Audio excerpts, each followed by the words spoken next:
आज हम बात करेंगे गौतम बुद्ध के एक ऐसे कहानी के बारे में जो हमें याद दिलाती है कि जीवन में सब कुछ अनिश्चित और अस्थायी है। महात्मा बुद्ध के इस उपदेश के माध्यम से हम सीख सकते हैं कि इस जीवन की अस्थायीता और अनित्यता का सामना कैसे कर सकते हैं। अगर आप अपने इस जीवन को सुख और खुशी से बिताना चाहते हैं तो इस कहानी को पूरा जरूर पढ़ें। एक बार की बात है, महात्मा बुद्ध जी अपने कुछ शिष्यों के साथ नगर भ्रमण पर निकले हुए थे। चलते चलते शिष्य बहुत ज्यादा थक गए। तभी कुछ शिष्यों ने महात्मा जी से कहा कि गुरुदेव, अगर आपकी आज्ञा हो तो क्या आज रात यही विश्राम कर ले। तभी महात्मा जी बोले कि कोई उचित स्थान दिखते ही हम वही विश्राम करेंगे। तभी चलते चलते उन्हें एक महल दिखाई दिया। वह सभी उस महल की तरफ बढ़ने लगे और महल के मुख्य द्वार पर जा पहुंचे और फिर द्वारपालों से जाकर कहा, हम महल में प्रवेश कर सकते हैं। तभी द्वारपालों ने उनकी वेशभूषा देखकर उन्हें और उनके शिष्यों को अंदर जाने दिया और वे राजा के दरबार में जा पहुंचे।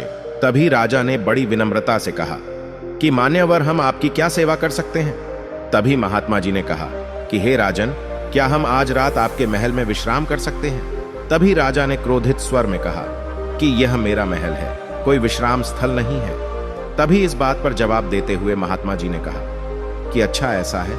तभी महात्मा जी ने सवाल पूछते हुए राजा से पूछा कि हे राजन, क्या आप बता सकते हैं कि आपसे पहले यह महल किसका था। तब इस बात का जवाब देते हुए राजा ने कहा कि इससे पहले यहां मेरे पिता का राज्य था। तब महात्मा जी ने कहा कि अच्छा, अब एक सवाल का जवाब और दीजिए कि आपके पिता से पहले यहां किसका राज्य था।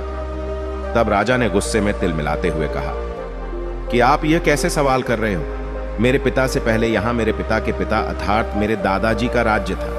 तो राजन, एक बात बताए कि जब आपके पिता और दादाजी यहां से गए तो ये महल क्या अपने साथ ले गए। इसलिए कहा गया है, जो भी इस संसार में आया है वह खाली हाथ ही आता है और खाली हाथ ही जाता है। इसलिए इस संसार में कुछ भी स्थायी नहीं है, सब कुछ यहाँ अस्थायी है।